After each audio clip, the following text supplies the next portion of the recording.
Listen. I need to tell you something that will fundamentally change how you view humans. And trust me, coming from someone who has studied 47 different species across 12 star systems, that is saying something significant. My name is Vorin. I am a combat instructor at the Galactic Defense Academy on Station Keplara, and I have trained thousands of soldiers from hundreds of worlds. I have seen the fierce Krellians tear through reinforced steel with their bare claws. I have watched the telepathic Mindari coordinate attacks with zero verbal communication. I have even witnessed the silicon-based Torgathi survive in the vacuum of space for hours without protection. But nothing, absolutely nothing, prepared me for what I learned about one particular human student. Her name was Maya Torres. Now, before I continue, you need to understand the context here. Humans had only joined the galactic community about 30 cycles ago. They were the new kids, the fresh faces, the species everyone looked at with a mixture of curiosity and, let's be honest, condescension. They were not particularly strong compared to most warrior races. They were not telepathic. They could not breathe methane or survive radiation that would cook most carbon-based life forms. They were, in the eyes of many instructors including myself, average at best. Maya Torres enrolled in my advanced tactical combat class in Cycle 2247. She was 22 in human years, which translated to barely an adult by their standards. She had brown skin, dark hair pulled back in what humans call a ponytail, and these unremarkable brown eyes that seemed to absorb everything without revealing anything in return. She was quiet, respectfully quiet, the kind of quiet that made you forget she was even in the room. During our first session, I asked each student to demonstrate their combat capabilities. The Krellian student, Thornak, destroyed 3 training dummies in under 4 seconds. The Eularian, Pish, moved so fast she appeared as a blur on the recording systems. The Zentrian twins executed a synchronized attack pattern that would have impressed a military general. Then came Maya's turn. She walked into the training circle, bowed slightly, a human gesture of respect I learned, and faced the training dummy. She threw a punch. It was technically correct, proper form, decent speed, acceptable power. The dummy rocked back slightly. That was it. I remember writing in my evaluation notes. Human student shows basic competency. No notable strengths. Recommend standard curriculum. Oh, how spectacularly wrong I was. Over the following weeks, Maya remained consistently average. She completed every assignment. She passed every test. She never failed, but she never excelled either. She scored exactly in the middle range on physical assessments. Her tactical examinations were always just good enough. Her sparring matches against other students resulted in draws more often than wins or losses. She was the definition of unremarkable. I actually felt sorry for her. Here was this young human, clearly trying her best, surrounded by students who could literally tear her apart if they wanted to. I thought perhaps she was simply overwhelmed, doing her best to keep up with species that had evolved for combat while humans had evolved for, well, humans evolved for stubbornness and spite, apparently, but I did not know that yet. There was this one incident, about halfway through the semester, that should have tipped me off. Should have, but I was blind. We were running a simulation exercise. Students were divided into teams and had to extract a target from a hostile environment. Maya's team included Thornak the Krellian, 2 Deltari shock troops, and a Venorian tracker. During the planning phase, Maya suggested a strategy. She spoke softly, almost apologetically. What if we created a diversion on the eastern perimeter? The enemy would concentrate forces there, leaving the southern access point vulnerable. We could slip in, extract the target, and exit through the underground tunnels before they realized the diversion was a distraction. Thornak laughed. It was not a cruel laugh, just dismissive. Too complicated, human. We go in fast, hit hard, get out. Simple is better. Maya simply nodded and said, okay. They went with Thornak's plan. It failed spectacularly. The team was captured within 6 minutes. After the simulation, I pulled up the tactical analysis. Maya's suggested plan, when I ran it through the computer, had a 94% success probability, but she had not argued. She had not insisted. She had just agreed. I found her after class. Maya, your strategy was sound. Why did you not defend it? She smiled. It was a small, tired smile. Thornak has more combat experience than me, instructor. I figured he knew better. That should have been my first clue. The phrasing. Not he knows better, but I figured he knew better. There was a difference there, subtle but important. I dismissed it. The semester continued. Maya remained average. I moved on to other concerns. The academy had thousands of students, and frankly, the unremarkable ones did not demand much attention. Then came graduation day. Graduation at the Galactic Defense Academy is not just a ceremony, it is a combat trial. Students face real combat scenarios, automated defense systems, and actual physical challenges. It separates those who merely attended class from those who truly learned. Maya passed. Solidly middle of her class.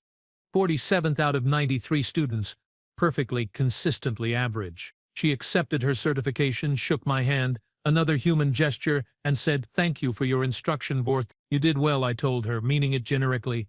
"I hope you find success in your assignments." She smiled that same small smile. "I will do my best." And that was it. She left. I forgot about her within a week, moving on to the next batch of students. The next cycle of training. 3 cycles later, the war started. You have probably heard about it. The Kalaroth Dominion decided that the Outer Rim territories should belong to them, and they were willing to go through anyone who disagreed. They were a formidable enemy.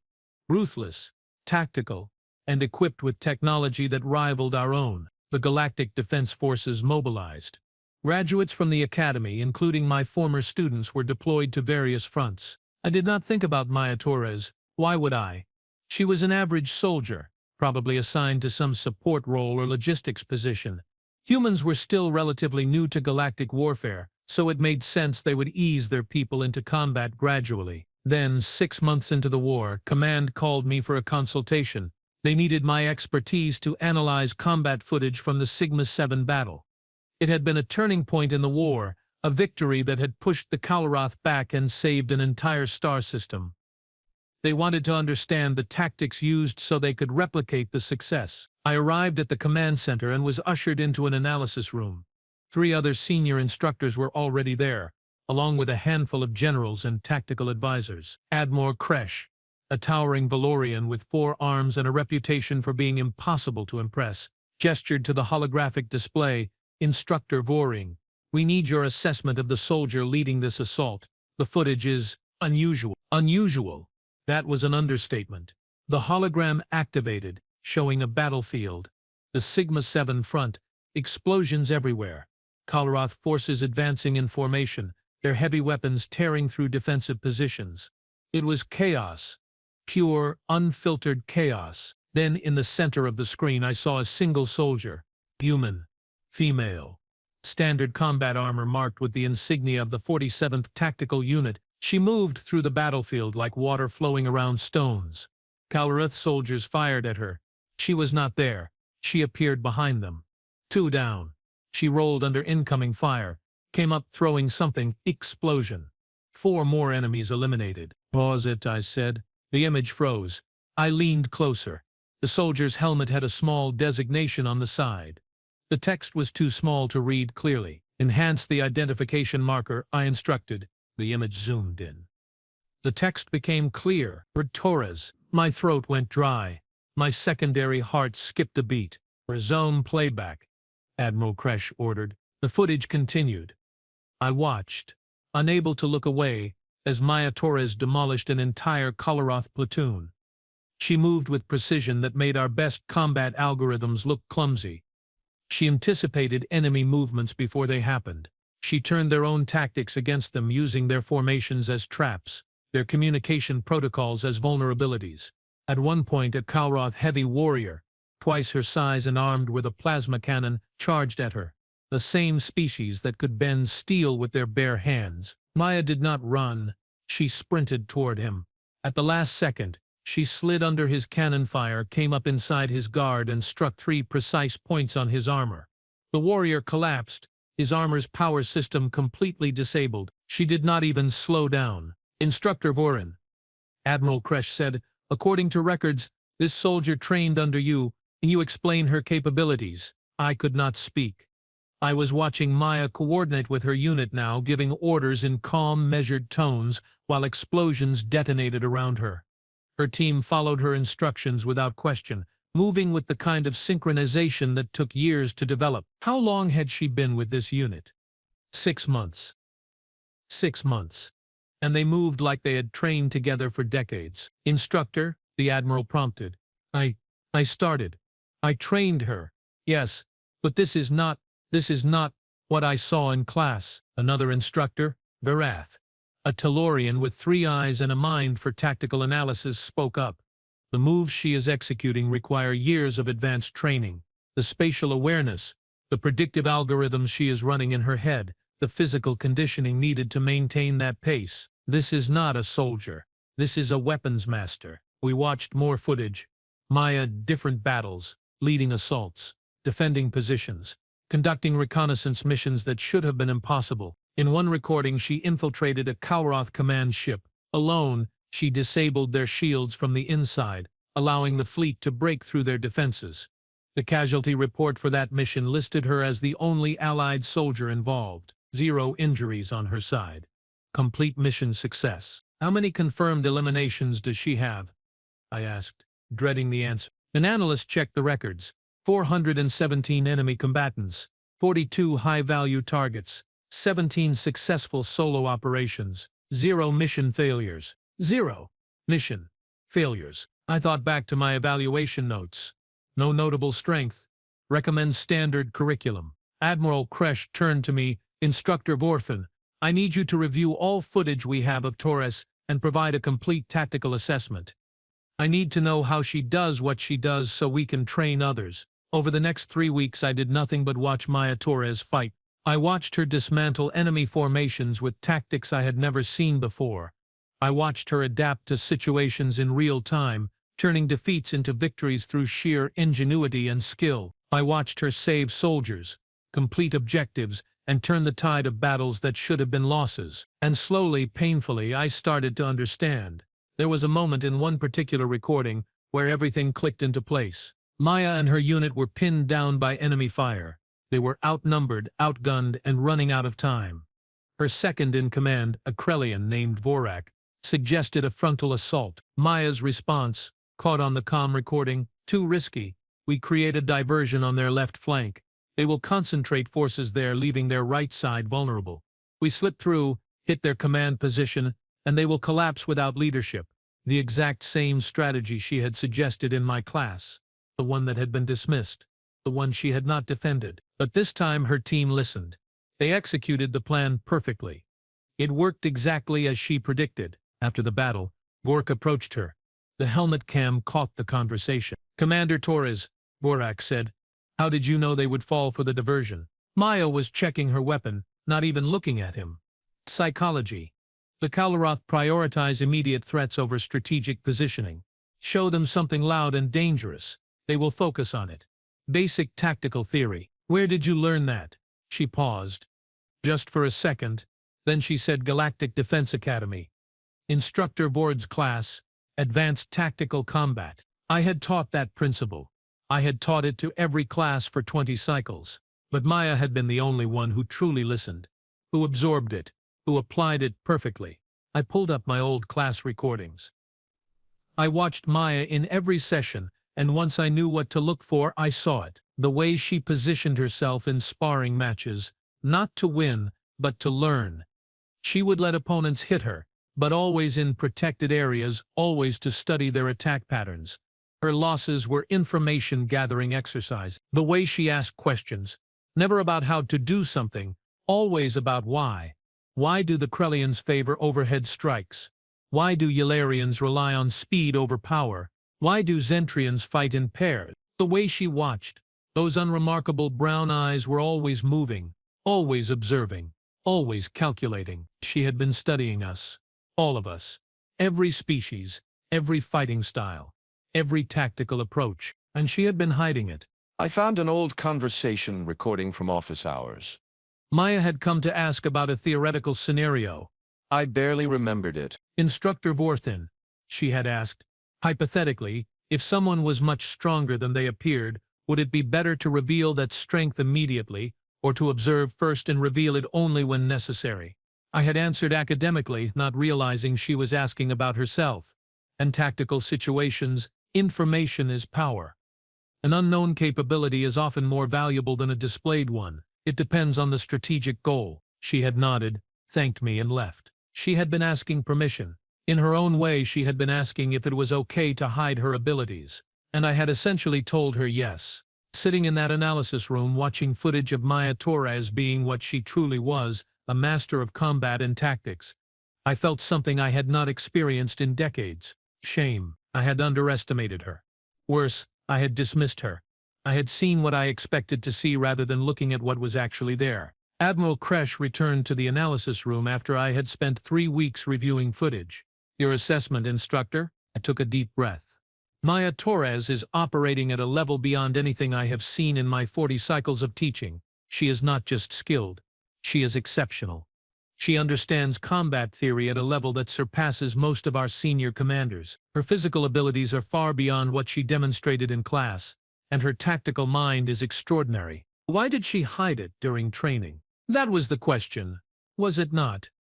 I had thought about it constantly. I believe, I said slowly, that she was gathering intelligence. Humans are new to the galactic community. They need to understand us, understand how we fight, how we think. Maya Torres spent her entire academy experience learning everything she could about every species she encountered. To what end? So that when it mattered, when lives were on the line, she would know exactly how to fight alongside us and against our enemies. Admiral Kresh considered this. You are saying she sacrificed her own academic standing to become a better soldier? No, I corrected. She sacrificed recognition to become the soldier we needed her to be. There was silence in the room. Finally, the Admiral spoke. We are considering Torres for a commendation, possibly the Star of Valor. She deserves it. However, Kresh continued, we need to understand if this is a unique case, or if other humans are similarly skilled. That question hung in the air like smoke after an explosion. Were there more humans like Maya Torres? Had they all been hiding their true capabilities? Was this entire species playing a longer game than any of us realized? I thought about the other human students I had taught. The ones who were consistently just good enough, never failing, never excelling, always perfectly, carefully average. What if they were all like Maya? What if humanity had sent their people to our academies not to learn how to be soldiers, but to learn about us, to understand our strengths and weaknesses, our tactics and strategies, so that when the inevitable conflicts arose, it would have already done their homework? It was brilliant. It was terrifying. It was so very, very human.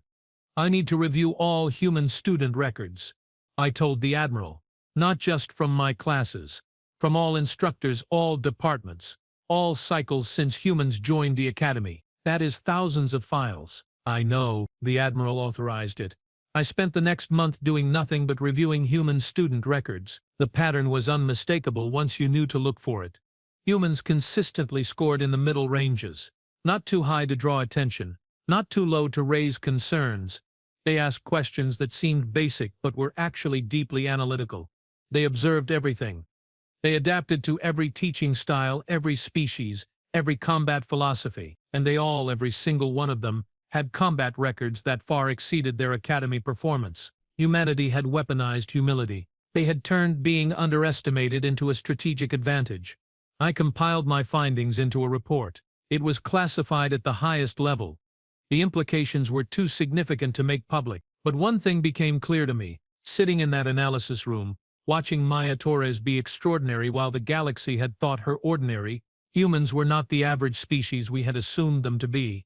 They were patient, they were observant, they were willing to let others think less of them if it meant learning more about those others. And when the time came to show what they could really do, they did not hesitate. Maya Torres had hidden her strength in class because she understood something that many species never learn. The most dangerous warrior is not the one everyone fears. It is the one nobody sees coming. 3 days after I submitted my classified report, I received orders to deploy to the front lines. Me, a combat instructor who had not seen actual battle in 15 cycles. They wanted me at the Sigma 9 staging ground, specifically at the base where Maya Torres was currently stationed. The official reason: tactical consultation and advanced training assessment. The real reason: someone high up in command wanted me to confront what I had missed, wanted me to see it with my own eyes instead of through recordings. Fair enough, I deserved that. The transport to Sigma 9 took 4 days. I spent that time reviewing every piece of information I could find about the human military philosophy. It turned out that humans had been writing about warfare for thousands of years. Most species developed organized combat tactics maybe a few centuries before achieving space travel.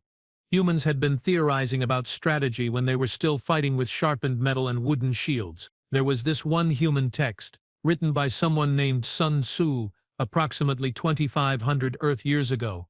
One passage made me stop reading and just stare at the screen for a solid 10 minutes. All warfare is based on deception. Hence, when we are able to attack, we must seem unable. When using our forces, we must appear inactive. When we are near, we must make the enemy believe we are far away. When far away, we must make him believe we are near. 2,500 years ago, they had been thinking about this, planning for this, understanding this fundamental truth about combat before they even knew alien species existed. Humans had not just hidden their strength at the academy, they had been culturally preparing for exactly that kind of strategy for millennia. I arrived at Sigma 9 base, just after dawn. Their time, the base was a sprawling complex of prefabricated structures, defensive emplacements, and training grounds. Soldiers from a dozen species moved through the compound, but I found myself watching the humans specifically. Now that I knew what to look for, I saw it everywhere. A human private helping a Deltari soldier with equipment maintenance. She was asking questions, seemingly basic ones, but they were designed to understand how Deltari armor systems worked. 2 human corporals sparring with Krellian warriors. They were losing, but they were studying every movement, every technique, cataloging it all behind those deceptively calm eyes. A human medic treating a wounded Eularian, asking about their anatomy, their physiology, their pressure points. Information gathering disguised as medical care. Brilliant. Absolutely brilliant. I was directed to the command building where I was scheduled to meet with the base commander, General Thex, a grizzled Valorian who had fought in 7 major conflicts. His office was exactly what you would expect. Weapons on the walls, battle maps everywhere. The faint smell of weapon lubricant and determination. "Instructor Vorin," he greeted me, his forearms gesturing to a seat. "I trust your journey was acceptable." "It was, General. Thank you." He did not waste time with pleasantries. "You are here because of your report on the human soldiers, specifically on Commander Maya Torres." "Yes, sir. Your findings were disturbing." I nodded. "I imagine they were. Do you understand the implications of what you discovered? If humans have been systematically concealing their combat capabilities across the entire Academy system, it raises questions about their intentions, their trustworthiness, their long-term mengs within the galactic community. With respect, General, I disagree." His 3 eyes narrowed. "All of them." "Explain." I leaned forward. "Humans did not lie about their abilities. They simply chose not to advertise them. Every test they took, they passed honestly. Every evaluation, they completed according to the stated requirements. They never cheated. They never falsified records. They just never exceeded the minimum necessary performance. That is deception by omission. Is it? Or is it tactical prudence?" I pulled up a data file on my tablet. "General, in the 30 cycles since humans joined the galactic community, how many conflicts have they initiated?" "None." "How many treaties have they violated?" "None." "How many times have they refused to support Allied operations?" He was silent for a moment. "None." "Exactly. They have been model members of the Galactic Alliance. They contribute resources, personnel, knowledge, and support. What they have not done is parade their full military capabilities in front of species who might view them as a threat." General Thex sat back, 2 of his arms crossed, the other 2 resting on his desk. "You are defending them." "I am being accurate about them. There is a difference." The door to the office opened. A human soldier entered, and I recognized her immediately, even though her face had been hidden by a helmet in every combat recording I had watched. Maya Torres stood at attention, saluted the general with that precise human gesture, and then her eyes met mine. There was recognition there, and something else. Amusement. Maybe. "Commander Torres," General Thex said, "this is Instructor Vorin, from the Galactic Defense Academy. He was your combat instructor during your training cycle." "I remember," Maya said, her voice exactly as I recalled it. Calm, measured, giving nothing away. "It is good to see you again, Instructor." "Likewise, Commander." It felt strange calling her that. In my mind, she was still the quiet student in the back of the class. General Thax gestured to another chair. Commander, Instructor Vorin has submitted a detailed analysis of your combat performance. He has some questions about the discrepancy between your academy records and your field results. Maya sat down, completely relaxed. I imagine he does. I decided to be direct. Why did you hide your abilities during training? She did not hesitate, because showing them would have been counterproductive to my actual mission, which was to learn everything I possibly could about every species I would be fighting alongside. Humans are new to galactic warfare. Instructor, we have fought each other for thousands of years, but fighting Krellians, Deltari, Kalroth, we had no experience with that. The academy was not just about learning combat techniques. It was about understanding how different species think, how they approach problems, what they value in combat. You could have learned that while also excelling in class. Maya smiled. That same small smile I remembered. Could I? Think about it, Instructor. If I had walked into your class and demolished every opponent, solved every tactical problem perfectly, showed that I was operating at a level beyond most other students, what would have happened? I thought about it. You would have been placed in advanced programs. Special operations training. You would have been fast-tracked. Exactly. I would have been isolated, separated from the general population of students. Trained only with the elite, which would have taught me how the best warriors fight, but nothing about how average soldiers operate. And warfare is not won by elite soldiers alone. It is won by coordinating thousands of average soldiers effectively. The logic was flawless, and it stung. So you deliberately stayed average to maximize your learning opportunities. I said, I stayed average to become useful. There is a difference. General Thax spoke up. Commander, did the human military specifically instruct you to conceal your abilities? No, sir. Her answer was immediate and honest. That decision was mine. My orders were to attend the academy, learn as much as possible, and graduate. How I accomplished that was left to my discretion. And the other human students? I asked. Did they make the same decision? Maya's expression did not change, but there was something in her eyes. Pride, maybe. Humans value adaptability. Instructor, we are not the strongest species. We are not the fastest. We do not have natural weapons or armor. What we have is the ability to learn, to adapt, to understand our environment and work within it. Every human at the academy made their own choices about how to best achieve their mission objectives, and they all happened to choose the same approach? General Thax asked, skeptical. We all recognized the same reality. We were surrounded by species with thousands of years of spacefaring experience.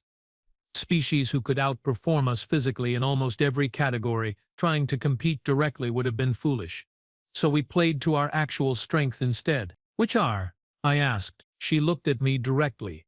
Observation, analysis, adaptation, patience, and the willingness to let others underestimate us if it means we learn something valuable. There was a long silence in the room. Finally, General Thax said, Commander Torres, you are being considered for the Star of Valor, the highest military honor in the Galactic Defense Forces.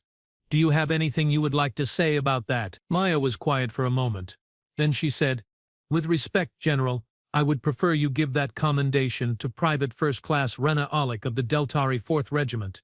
She saved my life during the Sigma-7 assault and died holding a position so our unit could complete the mission. She showed true valor. I was just doing my job. The general's eyes widened slightly.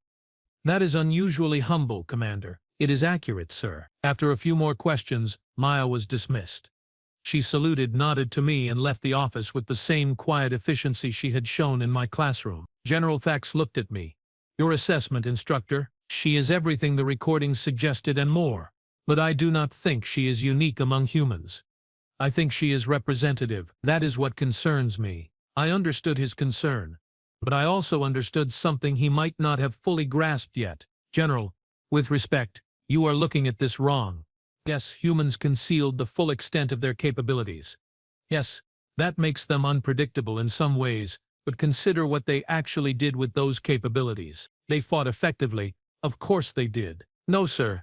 They fought alongside us. They integrated into our military structure. They followed our command protocols. They saved our soldiers. Every battle recording I reviewed showed humans putting themselves in danger to protect their alien squad mates. Maya Torres could have completed most of her missions solo. Her abilities make that clear. But she did not. She worked as part of a team, coordinated with other species, shared credit for victories. I pulled up a specific recording. Look at this. The Battle of Outpost 12. Maya and her unit were defending against a Kalaroth assault. At one point a Krellian soldier, Vorik, was pinned down by enemy fire. Maya was in position to complete the primary objective. She could have left Vorik finish the mission, and probably survived. Watch what she does instead. We watched as Maya changed course, engaged 6 enemy soldiers to draw fire away from Vorik, took a plasma burn to her shoulder in the process, and then provided covering fire while Vorik retreated to safety. She got injured saving someone else, General Thex observed. She got injured saving someone who during academy training dismissed her ideas and treated her as inferior because she was human. And she did it without hesitation. The general was silent. Sir, humans are not hiding their abilities to deceive us. They are hiding them because they are trying to fit into a galactic community that already has established hierarchies and power structures. They are trying not to disrupt the balance while they learn how to be part of it. That is not deception. That is wisdom. Over the next week I was assigned to observe human units in training and combat situations. What I saw reinforced everything I had concluded. There was a human sergeant named Marcus Webb. He was training a mixed squad of Yularians and Zentrians in urban combat tactics. I watched him adapt his teaching style to each species. For the speed-based Yularians he emphasized rapid repositioning and hit-and-run tactics. For the strength-based Zentrians, he focused on fortification and defensive holds. When I asked him about it afterward, he shrugged. Different species, different advantages. My job is to help them use what they have effectively. Where did you learn to adapt your teaching style like that? He grinned. Instructor Vorthen, actually. He taught a module on species-specific combat approaches. I paid attention. I had taught that. I had taught it to every class. But Marcus had actually internalized it, applied it, made it part of his tactical thinking. Another human, a corporal named Lisa Feng, was working with the engineering corps. She was designing defensive structures that accommodated the different physical requirements of multiple species. Entryways sized for both small Deltari and large Krellians. Control panels positioned for 2-armed and 4-armed personnel. Environmental systems that could handle different atmospheric preferences. This must be complicated, I commented, watching her work. Not really, she said, not looking up from her designs. You just have to remember that everyone has different needs and plan accordingly. Humans have been dealing with accessibility issues for centuries. Same principle, just applied to different species instead of different humans. Everywhere I looked, I saw humans quietly making the galactic military more effective. Not by showing off, not by demanding recognition, but by observing, learning and adapting. On my 5th day at the base, there was an attack. Kalaroth forces hit the perimeter at dawn. Not a major assault, but significant enough to be dangerous. Alarms blared. Soldiers scrambled to defensive positions. I grabbed a weapon, muscle memory from my own combat days kicking in, and headed to the walls. The battle was chaotic. Kalaroth's shock troops pushed hard against the eastern defenses. Our forces were holding, but barely. Then I saw Maya. She was not in a command position. She was in the thick of it, fighting alongside a mixed squad of humans. Deltari and one very large Krellian, but she was not leading the way I expected. She was supporting. A Deltari soldier called out enemy positions. Maya provided covering fire. The Krellian charged forward. Maya protected his flank. A human private got pinned down. Maya was there in seconds, pulling him to safety. She was extraordinary. But she was extraordinary in a way that made everyone around her better rather than making her stand out. I found myself fighting near her position. A Kalaroth warrior broke through the line, heading straight for me. I raised my weapon but knew I was too slow. Maya was faster. She intercepted, engaged and neutralized the threat in under 3 seconds. Then she looked at me, nodded once, and moved back into the fight. She had just saved my life without breaking stride. The battle lasted 2 hours. We held. The Kalaroth retreated. Casualties were minimal, mostly thanks to coordinated defensive efforts and rapid medical response. After the all-clear was sounded, I found Maya checking on her squad members, making sure everyone was accounted for and injuries were treated. Commander, I called out. She turned. Her armor was scored with weapon burns. There was a cut above her eyebrow. She looked exhausted. Instructor Voreen, You fight well for a teacher. You saved my life out there. You would have done the same. Would I? She studied me for a moment. Yes, I think you would. You care about your students, even the average ones who never stood out in class. There was no bitterness in her voice. No resentment, just a statement of fact. Maya, I need to apologize. For what? For not seeing you. For dismissing you as unremarkable when you were anything but. She smiled. Genuinely smiled. Not that small, controlled expression I had seen before.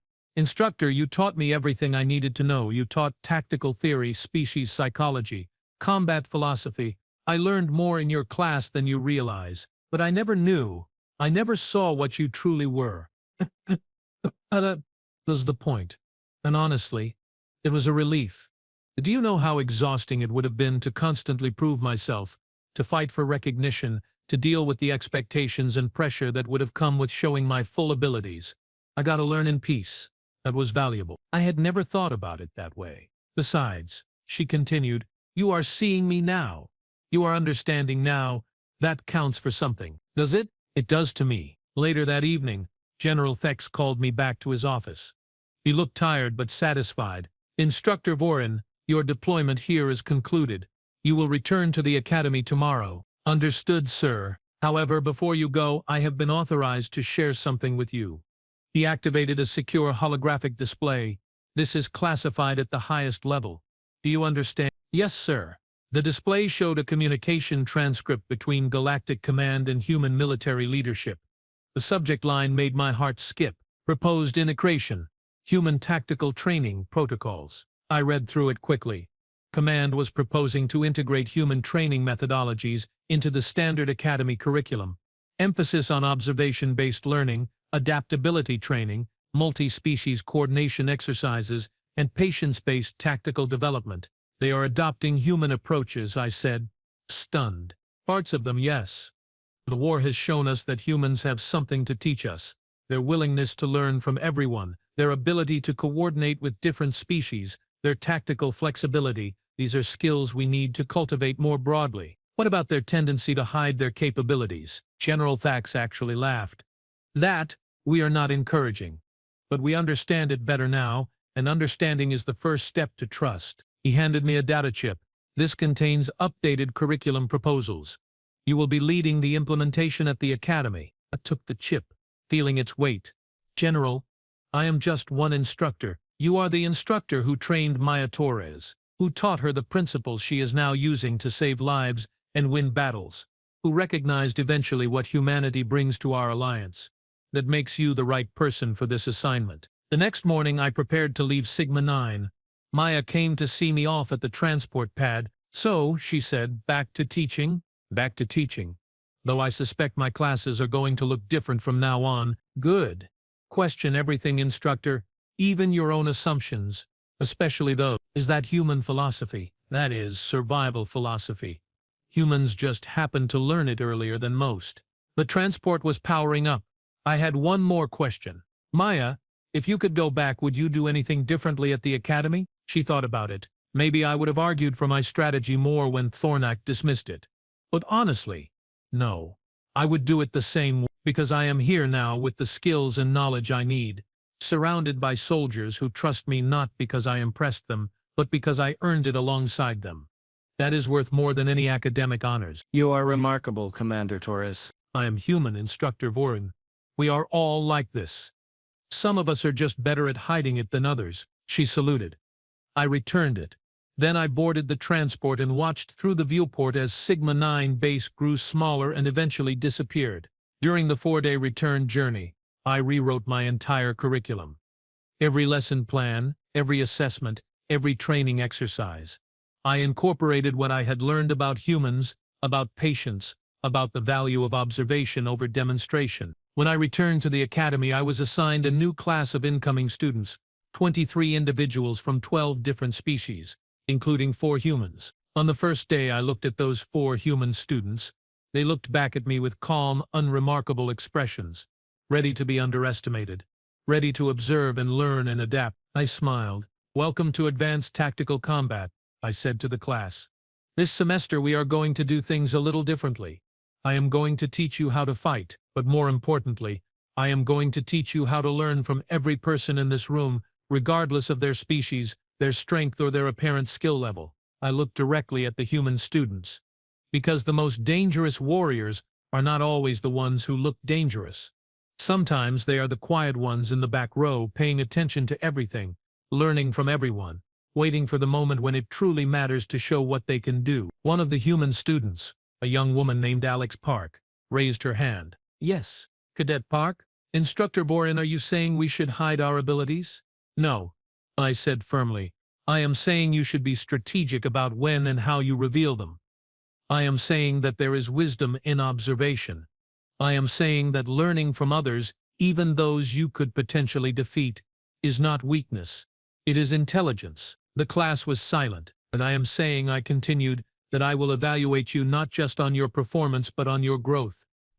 Not just on your victories but on what you learn from your defeats. Because in the real galaxy, in actual combat situations, the soldiers who survive and thrive are not necessarily the strongest or fastest. They are the ones who adapt, who learn, who understand their enemies and their allies equally well. Alex Park smiled. It was a small smile, controlled, familiar. I had seen that smile before. Instructor, she said, I think this is going to be a very interesting class. Cadet Park, I replied. I absolutely guarantee it. As the semester progressed, I watched my human students carefully. They performed well, solidly, competently, right in the middle of the class rankings, and I smiled every time I saw it, because now I knew, now I understood. They were not hiding. They were learning. And when the galaxy needed them, when the moment came for them to show what they truly were, they would be ready, just like Maya Torres had been, just like humanity had always been, patient, observant, underestimated, and absolutely terrifyingly effective when it mattered most. The war continued. Humans fought in it, bled in it, won battles that shifted the entire conflict. And slowly, the rest of the galaxy began to understand what I had learned. That humanity's greatest strength was not their ability to fight. It was their willingness to learn from everyone, adapt to anything, and wait for exactly the right moment to show just how dangerous they truly were. Maya Torres eventually received her Star of Valor. She accepted it with the same quiet dignity she had shown in my classroom years before. During her acceptance speech, she said something that I will never forget. This honor belongs to every soldier who ever taught me something, even without knowing they were teaching, to every species who showed me how they approach combat, how they think, how they survive. I am effective not because I am exceptional, but because I learned from exceptional people. That is the human way. We learn, we adapt, we become better by understanding others. She looked directly at me in the audience. And we never forget our teachers, even when they thought we were not paying attention. I understood then, completely and finally. Humans had not hidden their strength in class to deceive us. They had hidden it to honor us, to give us the chance to teach them, to share our knowledge, to feel like we had something valuable to offer the newest members of the galactic community. They had made themselves appear weak so that we could feel strong. And in doing so, they had learned everything they needed to become the most valuable allies the galaxy had ever known. I teach differently now. I look for the quiet students, the ones who observe more than they demonstrate. I value questions over answers. I celebrate growth over raw performance. And when I see a human student sitting in the back row taking notes, watching everything with calm, analytical eyes, I do not make the mistake of thinking they are average, because I know better now. They are gathering intelligence. They are learning. They are preparing. And when the galaxy needs them, they will be ready. They always are.